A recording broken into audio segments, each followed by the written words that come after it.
Hello, Assalamualaikum. My name is Muhammad Akmal Afiq bin Amran.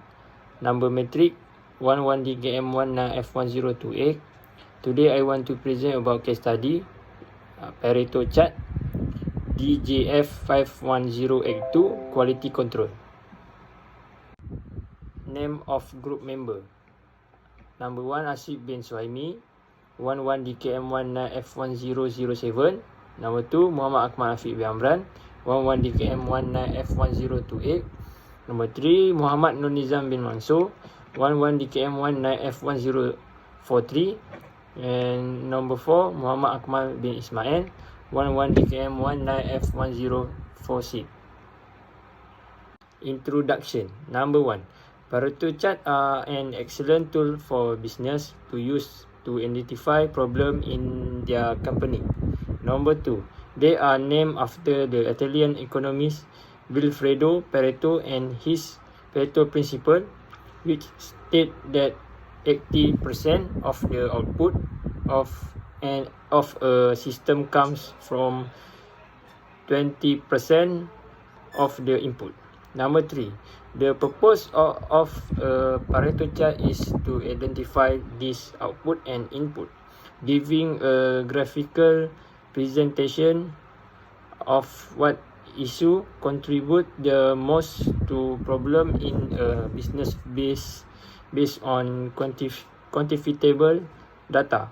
Number 4, they can be used when there are many problem in a company that can be fixed, but the company wants to determine which problem is the most significant, or they can be used when there is a more broad problem and the company wants to determine what issue are causing the problem to occur.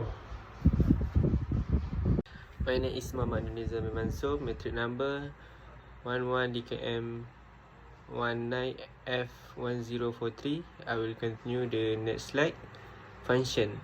A Pareto chart is a graph that indicates the frequency of defects as well as their cumulative impact. Pareto chart are useful to find the defect to predictive in order to assess the greatest overall improvement. Next, procedure. Here is an 8-step method for create a Pareto chart. Step 1, develop a list of problem, item or cost to be compared. Step 2, develop the standard measure for comparing the item. How often is actual frequency, e.g. utilization, complication, error. How long it take time. How many resources it use cost. Step 3, choose a time frame for collecting the data. Step 4, telling for each item how often if accurate or cost or total time it took. Then add this amount to determine the grand total for all items. Find the percent of each item in the grand total by taking the sum of the item, dividing it by the grand total and multiplying by 100. Next slide, procedure. Telling item in completion table. Cost for late arrival, family problem. Number of occasion 8, percentage 11. Next, work up late, number of occasion 20, percentage 27. Next, hard to take the bus, number of occasion 4, percentage 6. Next, traffic type up, number of occasion 32, percentage 44. Next, 6, number of occasion 6, percentage 8. Next, bad weather, number of occasion 3, percentage 4.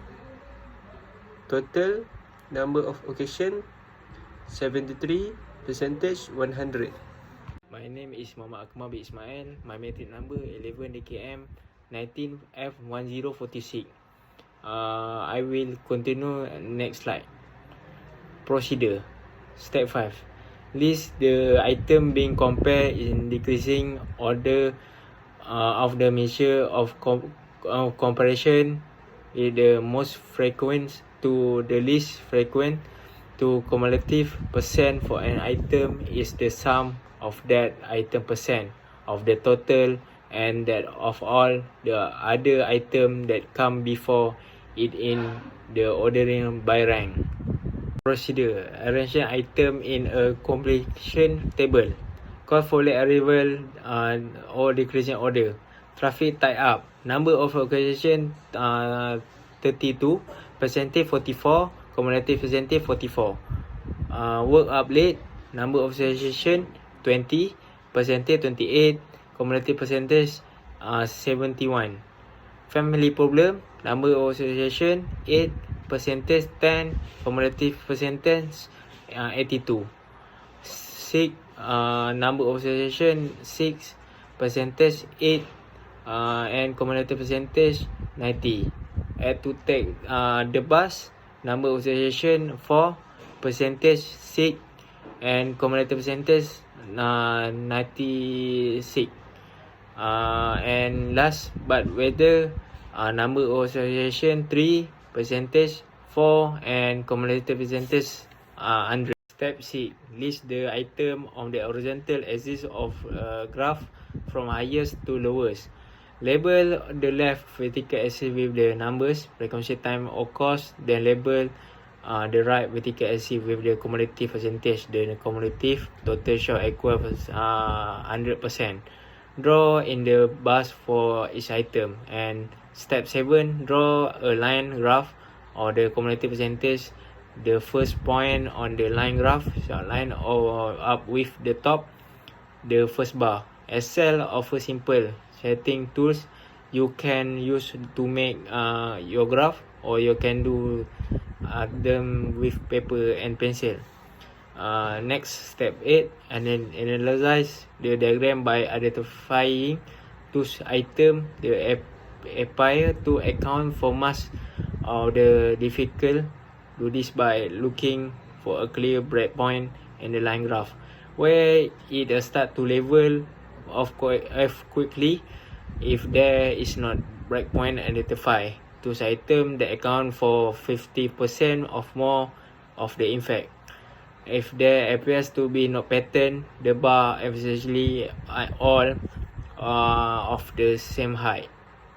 Think of some factor they may affect the outcomes as a day of week, shift, age group and patient, home village. Then subdivide the data and draw separate Pareto chart for each subgroup to see if a pattern emerges.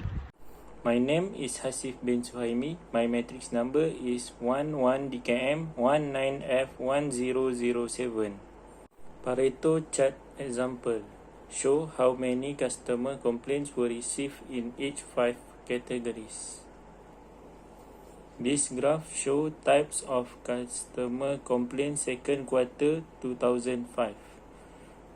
This is contain about complaint about document, product quality, packaging, delivery and others. For the highest types of customer complaints is for the documents, and the lowest is others. Conclusion. Pareto diagram, known more commonly as the 80/20 Pareto rule, are very useful for manager and figuring out problems in the workflow process. As we have demonstrated using a real-life example in Excel, you can clearly figure out which top 20% of your company's processes are causing 80% of the problem.